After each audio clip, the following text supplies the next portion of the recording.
I said the biggest takeaway is that you can get from me being here talking to the amazing Miss Ginny is that get started. Whatever goal it is that you have, get started. Don't worry about how long it's going to take and all of that. Just go ahead and enjoy every day along the process because who I am today, where I am today, if I told you that I knew I was going to get there 6, 7 years ago, that would not be true. Yes, I was excited about the future, but the reason why I'm here is because I get started and I never stop. So get started, go after your goals, and you're going to accomplish big things. Hello, hello. Ginny Bolling here with Pivotal REI, the real estate investing podcast. And today I have Leslie Awasom with us. And so thank you for coming on, Leslie. I appreciate it. Thank you so much for having me, Ginny. Such a pleasure being here. Well, we just were chatting as usual before we start recording, and he is up in, well, where do you actually live? I didn't ask you where you actually live. I live in Hanover, Maryland, Ginny, just Okay. 20 minutes outside of Baltimore. Right, right. Okay, okay. And I was in Baltimore working on the Purple Line it was actually before COVID. So it's already 6 years ago, I know. It's been, yeah, seven time now flies, yes. for that. Yeah. Is the Purple Line running? Do you know? Have you used it? N- I don't believe it's running yet, but it's almost. I think they're going to launch it soon. I saw something in the news about it. Yeah, so Close. it's Yeah. almost there. Yes. Yeah. I'm supposed to be notified because I want to come up and ride it. That would be amazing. Yes, it will. Anyway, I appreciate you coming on. We have common ground in that we're investing in multifamily, and we come from a profession where people don't know anything about how easy it is to invest in these things. And so, tell us about your journey and how you got into real estate. Oh, amazing. Again, Ginny, thank you so much for having me on your platform. Like you mentioned, my name is Leslie Awasom. I'm an immigrant, first generation immigrant, migrated to the US about 26 years ago and moved to the US and for a better life. My mom migrated and brought my siblings and I here because she saw a lot of opportunity and a great society where we could grow and become all that we want to be. So when I came, followed the traditional path of going to school. Went to school, got a job. I studied nursing in undergrad. Then after that, went over to become a nurse anesthetist, doing graduate studies in anesthesia, and which is a great career to have, high income earning career. So at that point, I thought I had a great life, But then you quickly realize that there's a ceiling. When you get to that level of your professional career, there's a ceiling to that growth, And me being in that position of thinking, oh, is this it for me? Does this mean that I just have to go to work every day and come back home and do that for the rest of my life? Didn't sit right with me. And I've always known America as a land of opportunity, as a place where you could grow and become all that you could become. So I started doing some research on the other things that I could become. What else can I do? What else can I do with the resources that I've been blessed with in the job that I have? How can I leverage those resources so create a better financial future for myself and my family? And that's when I came across real estate investing through my studies and started investing in single family real estate. Then later on met my amazing two co-founders and partners at XSITE Capital, and we created this platform, XSITE Capital, a private equity platform focused on acquiring real estate businesses, specifically apartment complexes. A platform that was created to really serve other busy professionals who do not even know that they have access to these amazing investment opportunities. That's probably similar to what I see all the time too. Like I was saying, and I'm around people in real estate, but they don't think about buying it for themselves. So it's even more removed for someone that's not even near it. You probably can, well, here's an even more surprising example. I belong to the Apartment Association of Greater Orlando and the state of Florida, and by virtue of that, the national one. So when I go to these events and I'm talking to the property management people that panic about the owners are coming, and I say, you can be an owner. They go, what? Yeah. So yeah, but your folks in the medical trade, they probably hear little tidbits though, don't they, about the doctors are buying property? Don't they hear Actually, it? No, when we started, not as much. I was actually surprised because the first time I got introduced to this, I asked myself, wait, this exists and I don't know about it. At that point, I had been spending so much time in financial education and I had been talking to other doctors at the hospital. During breaks, we'll be in the break rooms talking about stocks, investments, and all of that. And we hear about all this portfolio and all the other things that we were doing, investing in startups, investing in like funds, doing all the IPOs and all of that. But at no point did I ever hear anybody talk about buying apartment communities. Some of the doctors own their practices or like invested in some medical practices, but this whole idea of buying like large institutional grade multifamily assets was not as prevalent back then. But since then, there's been a lot more education, especially in our own community. We've done a good job, maybe scratching 10% and educating more people that you could own real estate, invest passively in real estate without being a landlord. And even to this day, I just came from a conference in Orlando, Ginny, like I mentioned to you, like a CRNA conference where I was talking to my colleagues and explaining this to them. And the light bulb still went up in like most of them, their eyes is like, oh my God, wait, this, so I could invest in real estate. I'm not a landlord. So there's still a lot of leeway. There's still a lot of education that needs to happen, because I don't think that the system, because when we get a job, they tell you about investments. It's always a 401k, invest in the market, invest in equities. There's not that intentional education about anything that's available in the alternative asset space. Yeah. And I talk a lot on that too, but let me back up and ask you. So when you're at these conferences, they might ask you where you're working, you still the same place, that kind, and so you say, no, I don't. How do you handle that conversation for them to realize you can do this full time and not have to work someone else's schedule, right? It's actually a very good question because what they typically ask is like when they come and see like the portfolio size, they're like, wait, so you still work as a CRNA? I'm like, no, I'm no longer working as a CRNA. I'm now an investor. I'm an investor right now, but I'll always be a CRNA by identity. I'm always going to identify myself as CRNA because I Right. value that community a lot, and Yep. it's my desire of serving that community is what led to creating the platform that we're creating. Because I saw other CRNAs and I was like, wait, what if we create a platform where we could give value to them? So I'm always going to be a CRNA, although I'm not practicing full time in the hospital anymore. Yeah, they say reach over and pull someone up when you found a good path, right? So that's, 1000%. yep, that's what it's all about. I am like trying to scream from the rooftops. You can do it too. It's not that, and you don't have to do anything. That's the surprising thing. Once you vet the deal, you make your decision.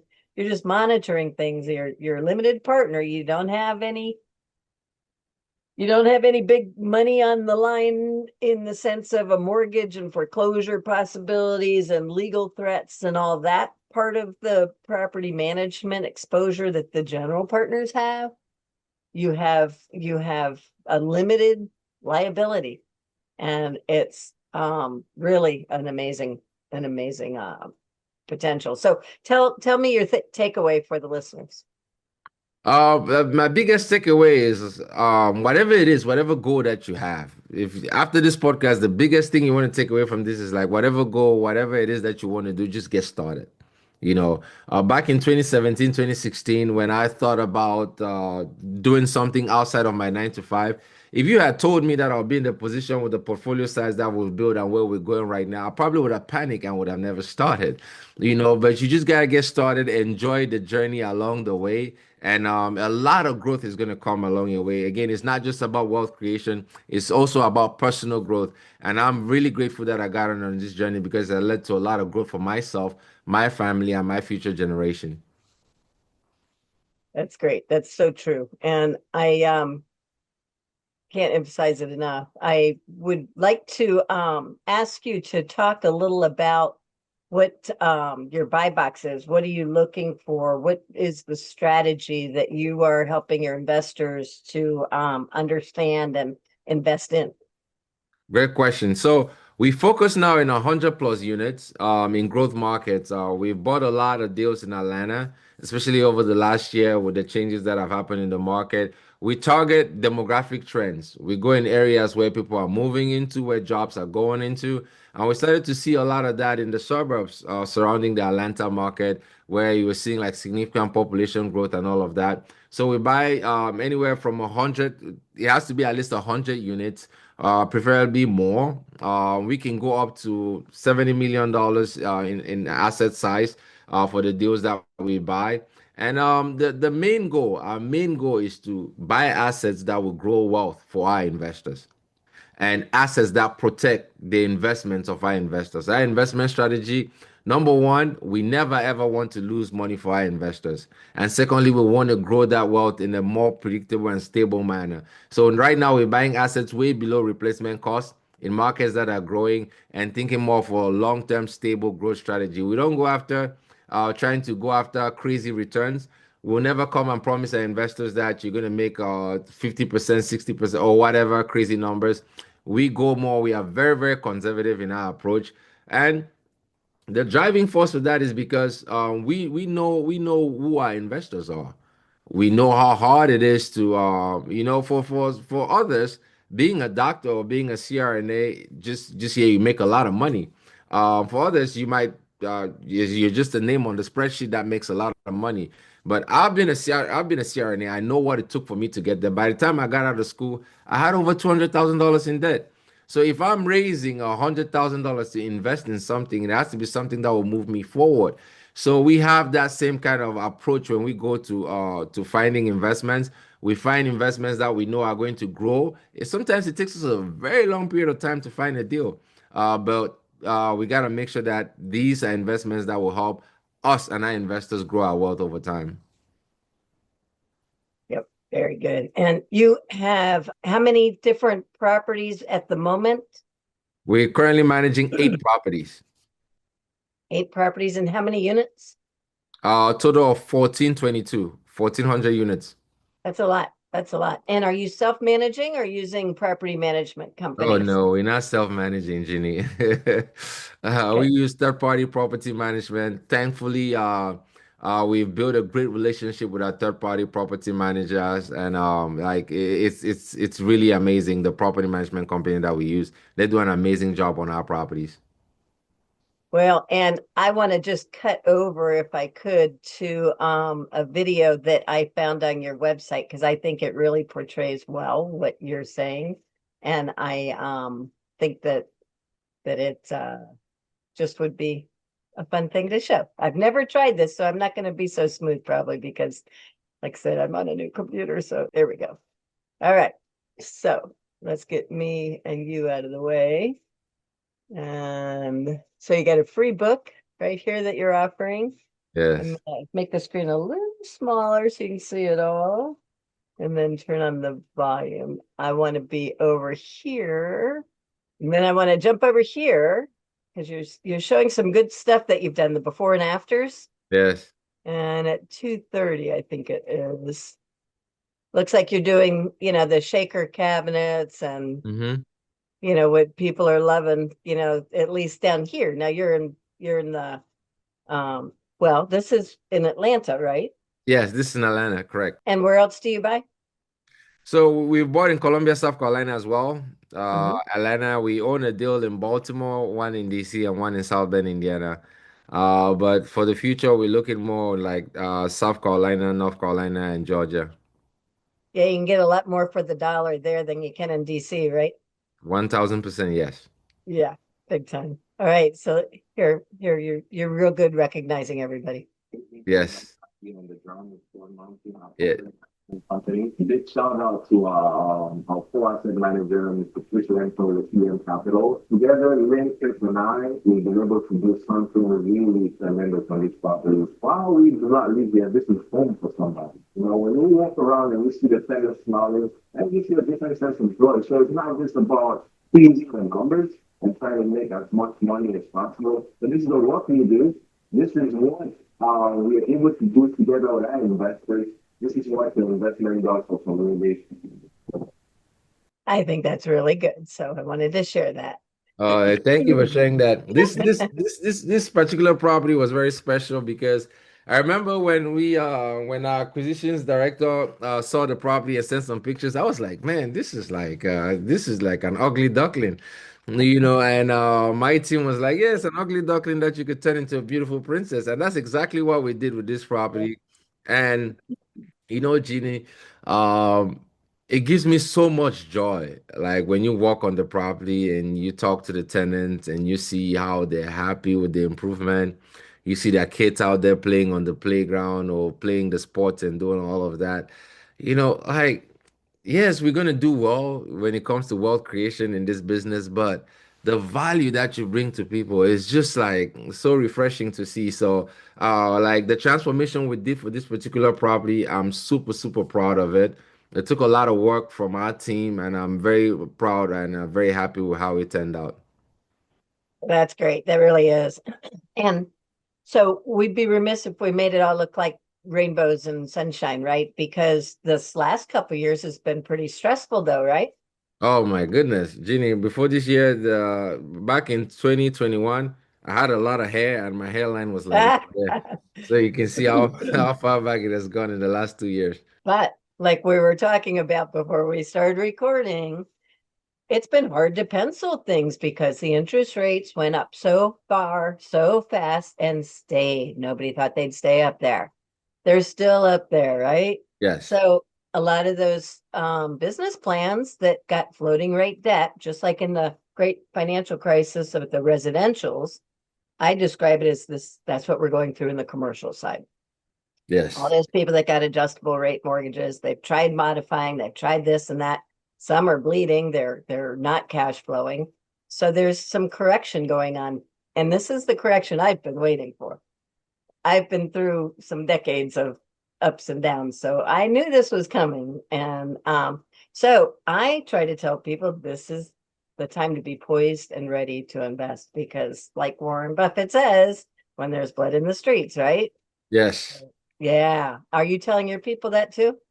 Yeah, we are telling our people, and we're not just telling, we are aggressively out there buying deals. Like in the last few months, we bought more deals than we did the years before. From 2022 to 2025, Genie, we bought zero properties, zero.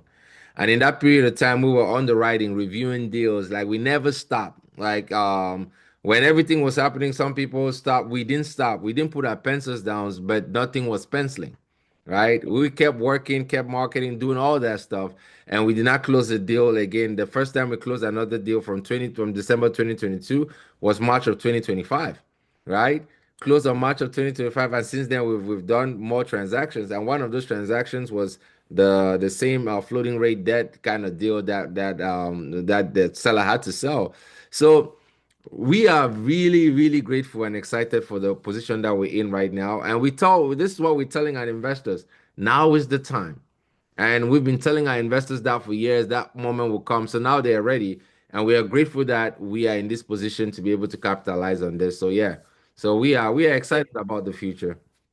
Good. That's excellent. Yeah. All right. Well, so I want you to say the takeaway one more time, and then we're going to go ahead and wrap it up. I said the biggest takeaways that you can get from me being here talking to the amazing Miss Jeannie is that get started.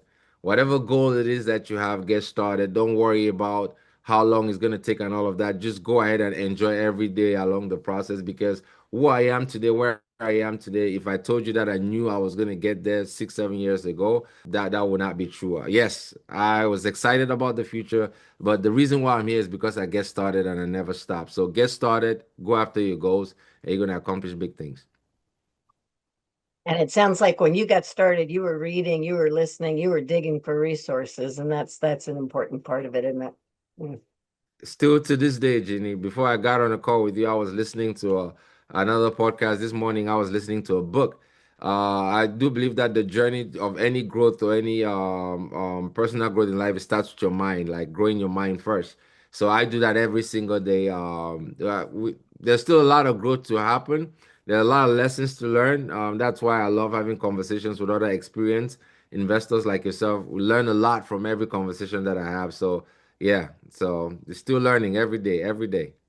All right. Well, that's good. I'm a lifelong learner too, for sure.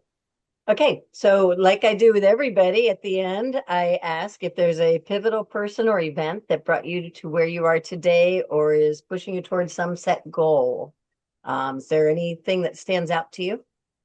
The first thing that comes to mind for me is my wife, right? She was the person that introduced me to my partner, Tenny Tolofari. That became my first partner before we met Dr. Julius Oni. Sometimes key people in your life contribute in ways that you don't understand. So my wife came home one day and said, "You know what? I met this guy. He's selling life insurance. I think you should meet him." At that point, I had cut off from everybody. I had no friends because my friends were not trying to go in the direction that I was going. And Tenny and I became friends, and now we are partners. We're building this amazing platform, and that's just one of the examples of the pivot, how pivotal she's been on my journey. So that key person I'll have to say is my wife. Terrific. I always like to hear something like that. So, what that means is you get to tell her that you nominated her, or I can call her and tell her you nominated her. And if she comes on this show, she gets promoted as a pivotal person. All She goes right. in our newsletter forever as a pivotal person. And she gets a lapel pin that says she's a pivotal person. So, Wow. yeah, we'd like to recognize people that are pivotal. So, do you want to tell her or you want me to? I'll let you tell her. Okay, we'll get in touch on how to do that. But Yes. very good. So why don't you tell people how they can reach you? Want to get more information? We'll put it in the show notes too. But remember, some people are on iTunes or Spotify, so spell things out if need be. Yes. So the best way to get in touch with me is like just search my name, Leslie, Leslie, Awasom, Awasom, on any one of the social media platforms. LinkedIn. I'm very active on LinkedIn. I share my journey on there. Facebook, Instagram, TikTok, even Leslie Awasom. Please reach out to me, DM me, send me a message. I'd love to learn about you. I'd love to learn about your journey, and any way I could contribute to your journey, I'll be more than happy to. So yes, it's Leslie Awasom on all the platforms. Terrific. Well, thank you so much. I really enjoyed talking with you, and we will be in touch as we get this ready to air. Okay. Thank you so much, Jeannie. Thank you for having me.